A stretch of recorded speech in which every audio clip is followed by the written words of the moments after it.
Monday, November 27, 2023, Holy Crucifix. Focus. Being found in human form, he humbled himself by becoming obedient to the point of death, even death on a cross. St. Augustine said, "If you should ask me, what are the ways of God? I would tell you that the first is humility, the second is humility, and the third is humility."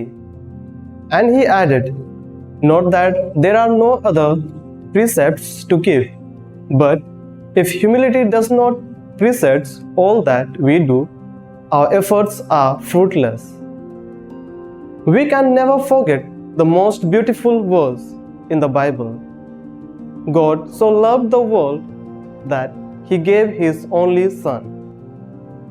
It was our Master Jesus Himself who showed us the surest way of God's humility.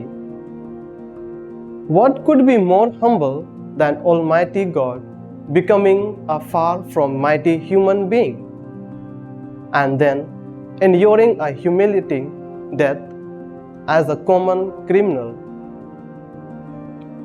Humility was stressed by many saints. St. Francis of Assisi said, "Humility is the guardian and the ornament of all virtues."